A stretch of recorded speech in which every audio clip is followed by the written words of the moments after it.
get started. Welcome to the African American Network Buffalo Soldier podcast today. Our aim on these podcasts is to engage, inform, have rigorous discussion through the prism of each one, teach one. Today is April 22nd, and we're happy to have each of you with us on this virtual platform. I am Brigadier General Isaac Sandifer, and I manage the podcast team for the Buffalo Soldiers. And I'm going to moderate our program today. I'm going to, first of all, introduce the Buffalo Soldier panel, and then I will introduce our special guests for today. Joining us on our Buffalo Soldier panel is Lieutenant General D. Slade, Major General Walt Slade. Of course, I'm Brigadier General Sandifer. And also we have with us Sergeant Maribeth Torres. We should be having Sergeants Dr. Crystal Jackson and her husband, Sergeant Rodney Jackson. And if by chance anyone else joins us, Major General, we'll just simply let them in and acknowledge their presence at that time. Joining us today as our special guest is Dr. Vernon B. Harper.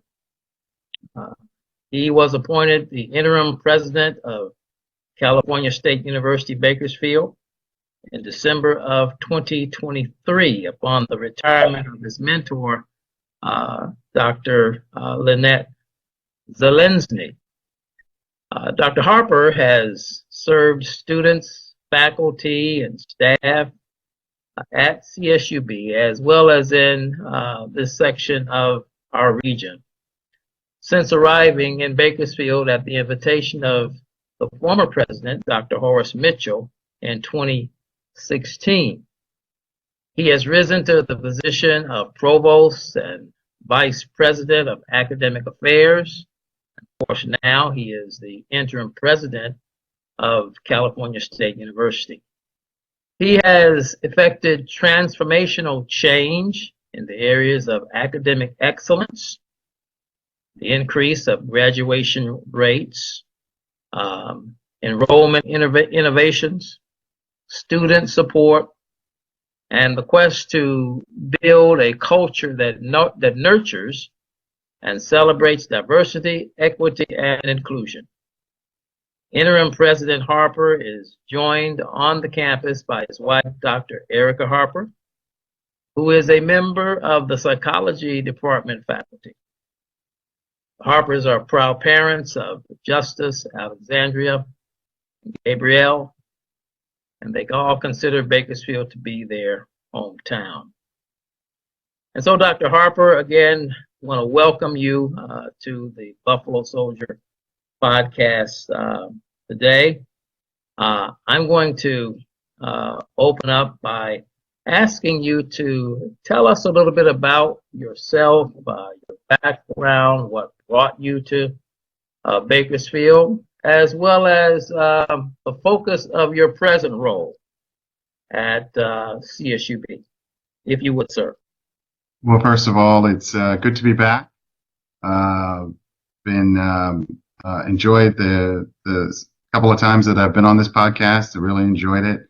Feedback that I've received from being on this really, really important podcast is really been strong throughout the year. So appreciate you and every member of the team, and especially D. Slade for all of your extraordinary work in the community.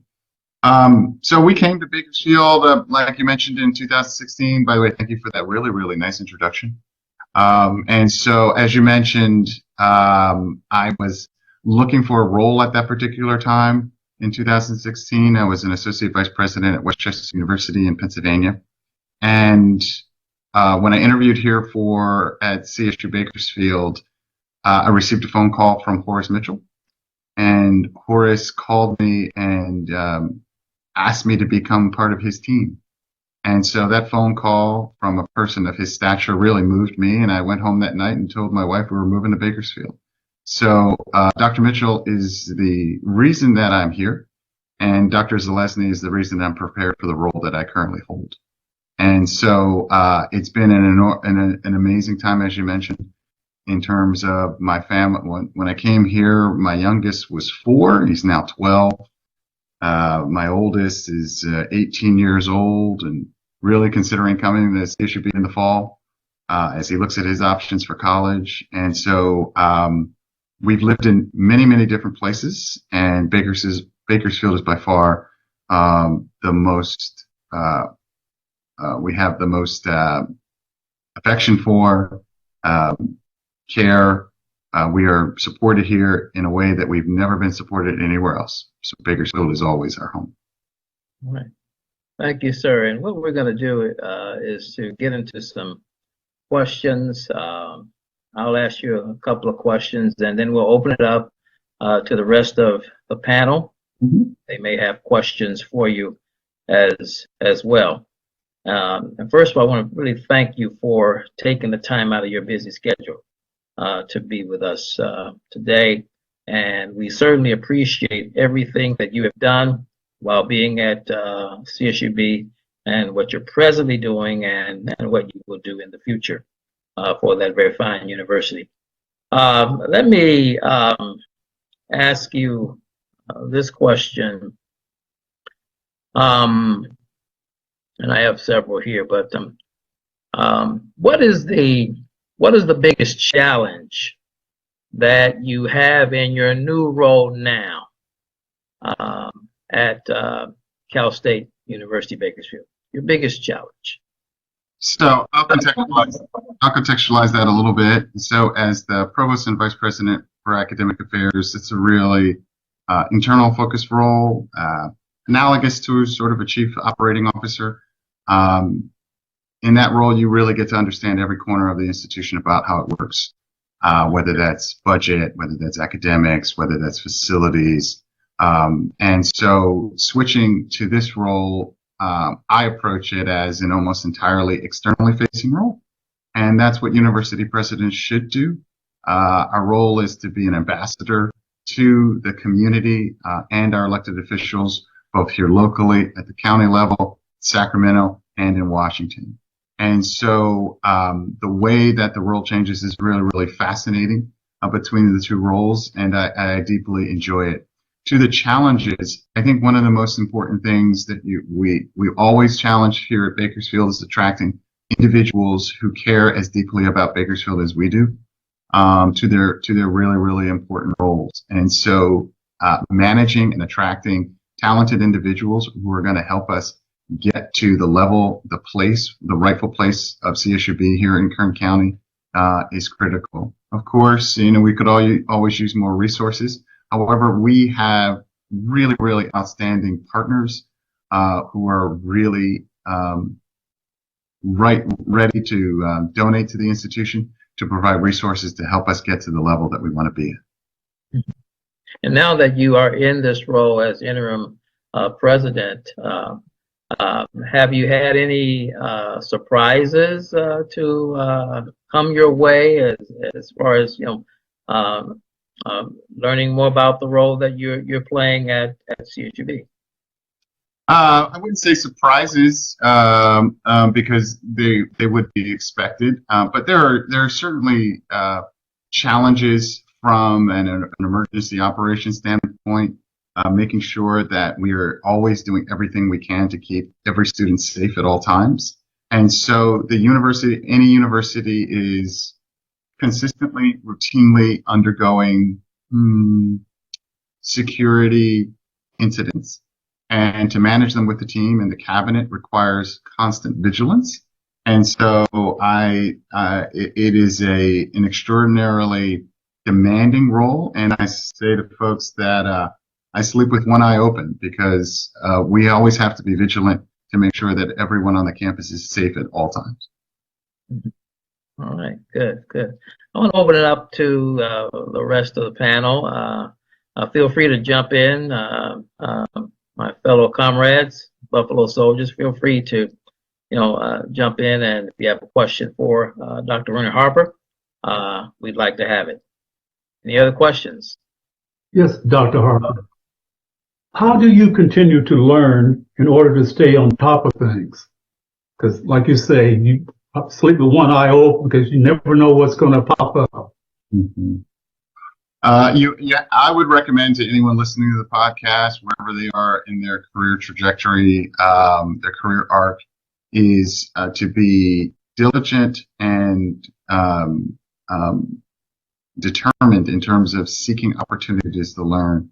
Of course, there's lots of reading materials regarding management, but seek out mentors, individuals that will challenge you. And so I'm fortunate to have a whole suite of mentors to call upon. And when you are reaching out to a mentor for feedback and guidance, do not expect a pat on the head. A good mentor does not pat you on the head. A good mentor challenges you directly about the decisions that you're making and the responsibilities that you uphold.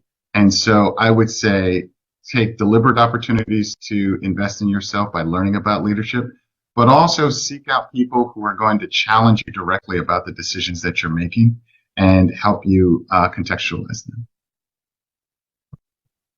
Thank you. All right.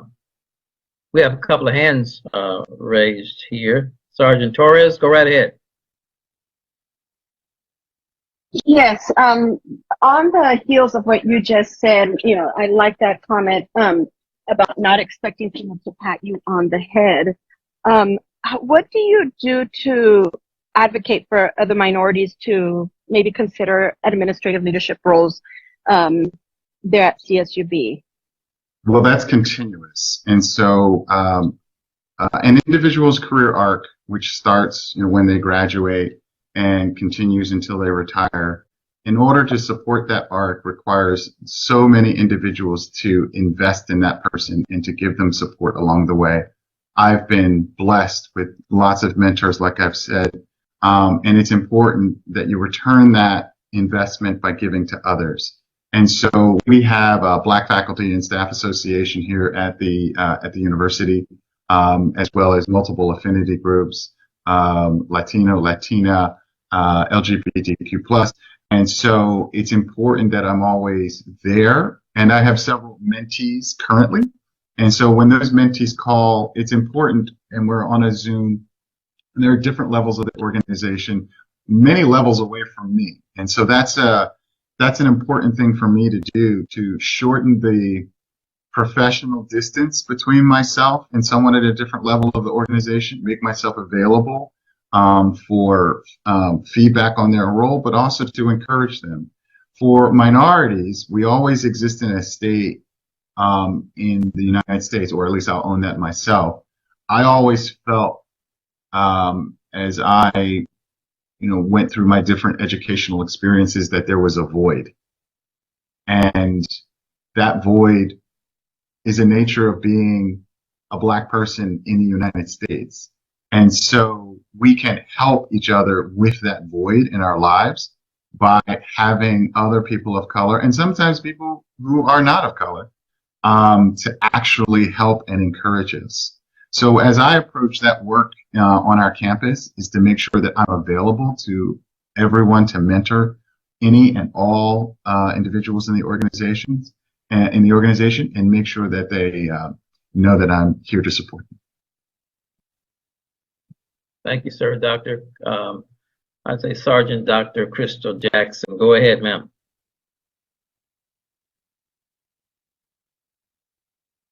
Okay.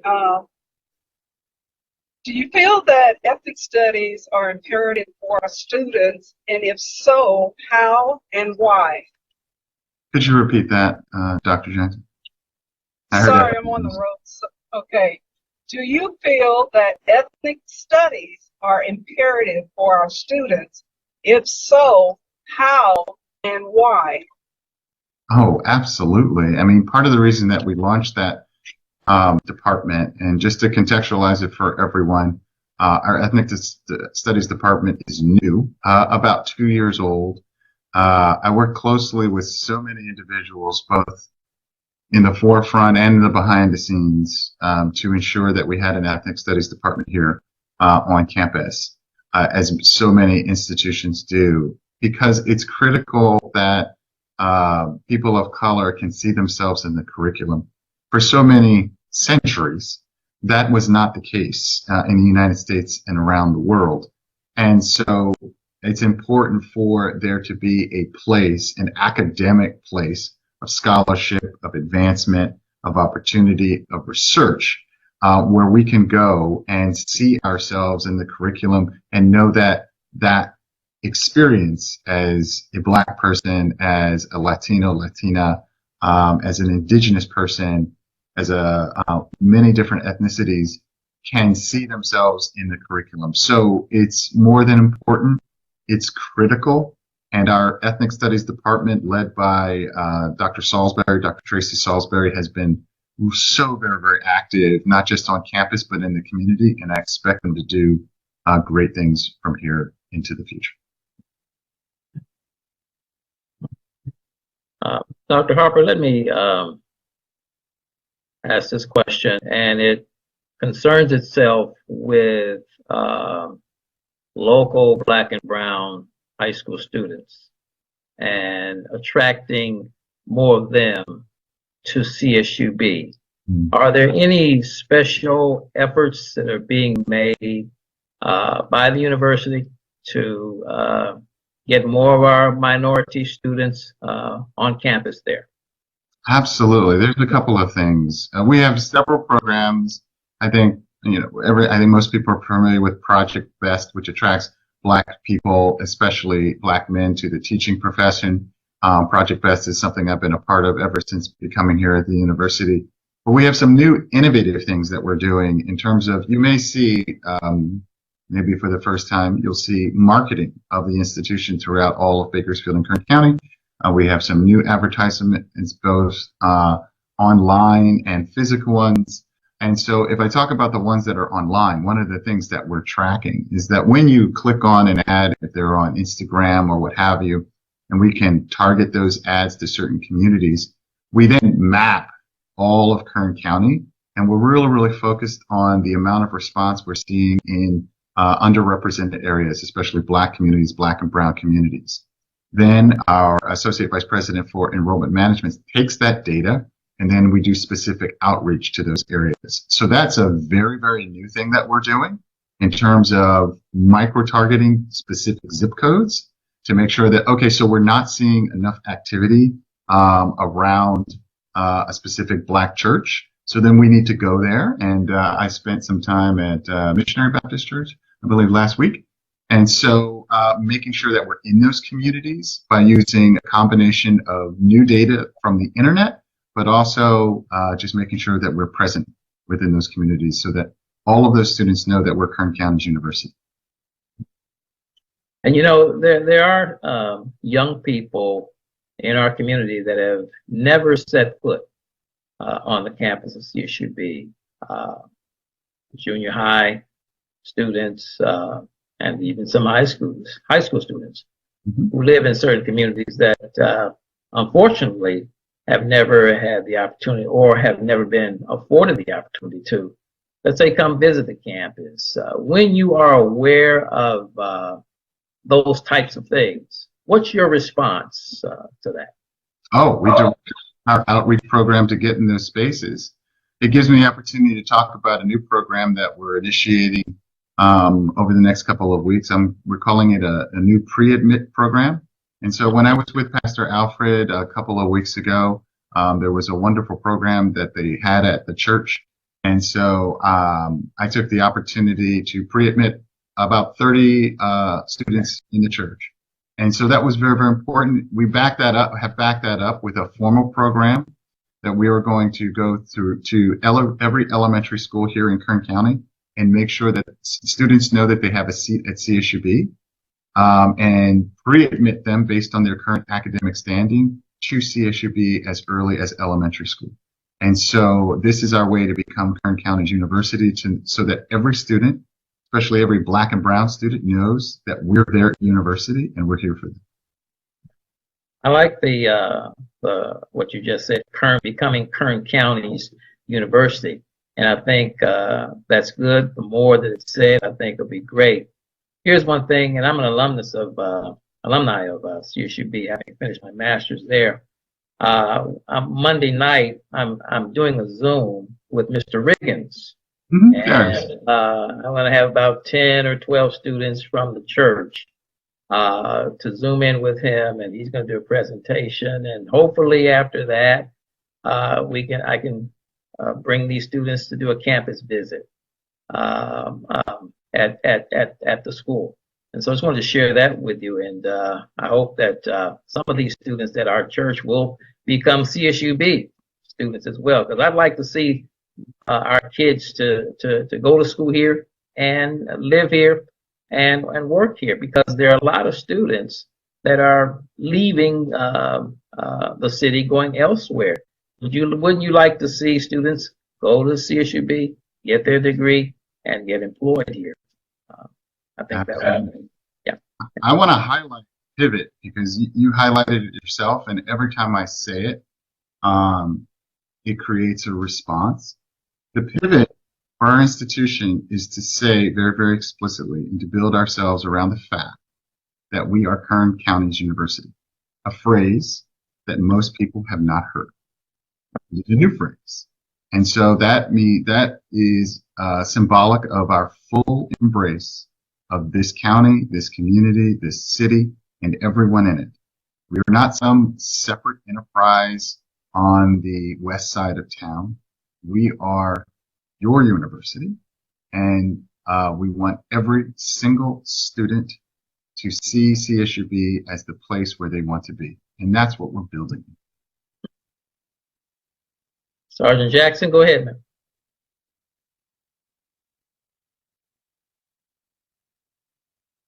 Yes, sorry it's taking me a second here. I'm driving. I'm a board member for the community college here in Kings County. So I'm wanting to know, this coming week is the Black Student Success Week, along with LGBTQ plus Success Week. So my question is, do you have an active A2Men, Emoja, and other BIPOC groups? If so, how are these programs made aware to the students and also to the community so that they can engage as well? Well, thank you for teeing up a question, because I can make an announcement. It allows me to make an announcement. And so Dr. Parks at Bakersfield College, who has spearheaded the Emoja program there for many, many years, I want to thank new President Feigler at BC for allowing CSUB to bring on Dr. Parks as a consultant to bring the Emoja program here to CSUB. And so she is very, very excited. We have not drafted the announcement yet, but that will be coming out very, very shortly. And so that also embodies our partnership with our local community colleges, especially Bakersfield College. There's been some distance between us in the past few years, and I seek to end that. And so Dr. Parks coming aboard CSUB as a consultant to make sure that students, as they cross the threshold of our community college to Kern County's university, make sure that they have a space here that they are familiar with. So Dr. Parks is going to really, really help us in that effort. But in addition to that, we've just launched our Black Student Success Center. That should be opening in the fall, early spring.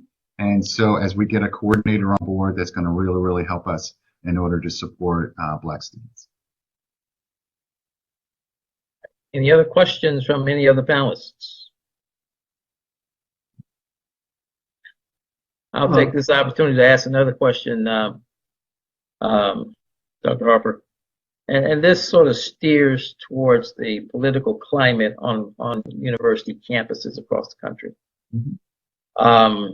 Has CSUB been impacted by the protest climate that we are seeing on some of the other campuses across the United States of America? I we are student government, which is an independent body here at the institution. Let me reiterate that. They're a separate nonprofit within the institution. They have their own board, funding sources, etc. But I understand how they're going to always be associated with the university, as they should be.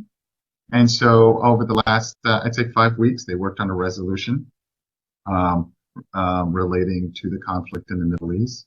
And we've had vigorous debate over the last 5 weeks in that body. And that body really handled it. And I have to applaud the students for handling those conversations so very, very professionally. They did become heated at times, but we were able to manage that. We have an outstanding team, an outstanding group of students. And one of the things that I told the students when I stood up and addressed them on the issue is that they come to the university to learn their voice. But they also need to learn about the impact of their voice. And the difference between simply knowing you have a voice and knowing the consequence of your voice is wisdom. And that is also something that we seek to impart while they're students here at CSU. Thank you, sir. Thank you, sir. Questions, panelists? Any other questions? Dr. Harper, has there been an increase in the number of minority students attending CSUB? And if so, how do their graduation rates compare to others? Well, I have some stats here. First of all, there's been a 42% increase in the number of African American faculty at the institution since 2016.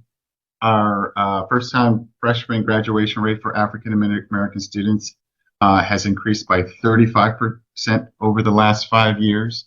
We are really always committed to increasing those graduation rates for all students, but especially our Black and Brown students, to make sure that understanding the circumstances that our students come from and make sure that they feel affirmed here on the campus. So we've had some really dramatic increases through all of our work to increase not only the number of Black students on campus, but the number of African American faculty and their graduation rates. We've been successful. Great, thank you. And will there be, I know historically there's been a graduation for African American students. Is that the continuing practice again this year? Yes, and I would only add that there's only one commencement. That's the one that we have on the soccer field with all the students, the authorized commencement. There is, of course, an African American celebration as well as a Latina celebration as well, celebrating their presence at commencement. What would you say to a parent who desires for their student to go to the next level, university education, but yet they're struggling financially? What advice would you as a president give to a parent or a family that's in that predicament? Well, certainly we're one of the most affordable options in the state and in the country. Tuition here at the university runs around roughly $8,000. And so for students, many of our students have through Pell and our state university grants, have their tuition completely covered. So I would say to any parent or young person, or not so young person, that is considering matriculation here at the institution, is just reach out to our financial aid office. Dr. Dwayne Cantrell, Chad Morris would love to talk to those students about their options here at the institutions. But we remain, and we will always remain, one of the most affordable options for higher education, not just in Kern County, but in the state. Okay. And then I have one final question, and then I'll open it up again to the panelists. When Dr. Mitchell was here, he directed CSUB athletically up to the D1 division. Correct. And here's my question, because some people say, well, if CSUB had a football team, I would consider going there. Do you see that in your vision, the CSUB getting a D1 football team? Well, we certainly consider it with a very, very generous donation. Excuse me? We would consider it with a very, very large donation. Okay, I got you. A very, very large donation. Got you. Well, you never know. You never know what can happen in the future. Absolutely. Maybe one of us here will come into something. There we go. There we go. All right. Lieutenant General Slade, you're there, and I'm wondering if you have any question for Dr. Harper. The only question I would have, and thank you, Dr. Harper, for coming on and sharing some information with us. I wanted you to share that new information, so thank you. But my question is, what's your vision now? What's your new vision going forward with CSUB? We're going to be ending 2024. What are you looking at for 2025 and 2026? I think we need to implement what I referred to a little bit earlier, which is this complete and total embrace of this community, letting every single person in Bakersfield. Now, number one, I want everyone in Bakersfield to be proud to be from Bakersfield. That is a very, very important part. We're a wonderful people. We rally together in ways that I've never seen anywhere else in the country. We care about each other more than any other place that I've seen in the country. And so that full embrace, I think the pre-admit program is one example of what I'm talking about. Rolling that out, making sure that we are out in the community in full force, making sure that every student all the way up the pipeline. So like I said, elementary school. So those students in elementary school, my son goes to Ronald Reagan Elementary. There's elementary schools all over the county. For us to be in those schools, to talk to the students about admission and college pursuit even at that early age, and of course in junior high and in high school as well, and to create a pipeline to CSUB so that we can continue to grow.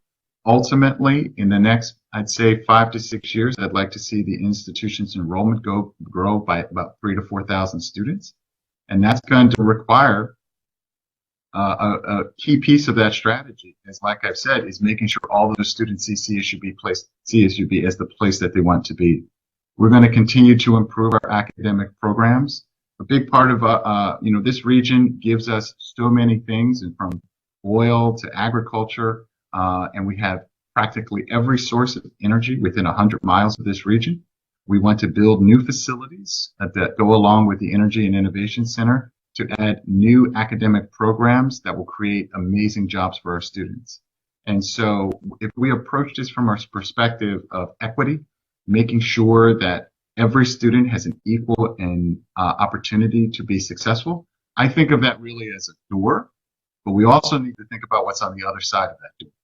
And having the right academic programs, having the right pathways to success and jobs, whether they be in energy or in agriculture or in the new technologies of the future, whether that be AI, is the other side of that door. So I would sum it all down to talking about making sure that we're Kern County's university, totally, and making sure every student knows that we are the place that they should attend. Okay, thank you.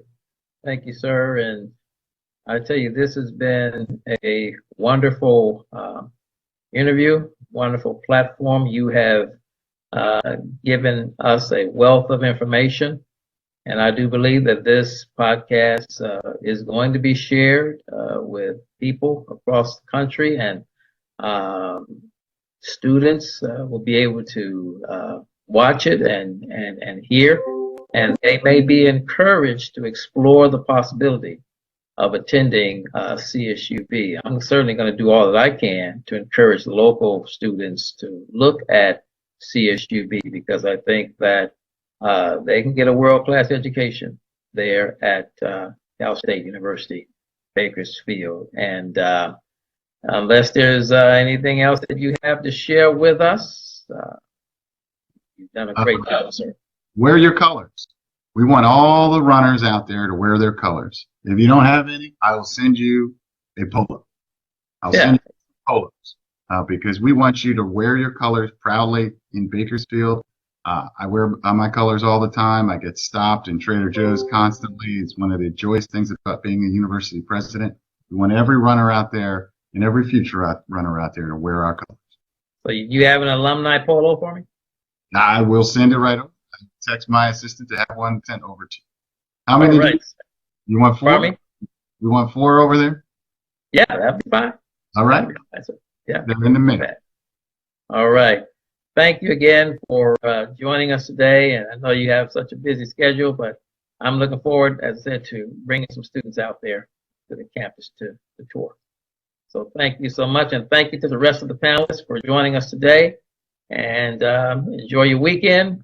And we look forward to next month. We'll come back again with another Buffalo Soldier podcast. Thank you, everyone. Have a good afternoon. Take care. It was great to see you all.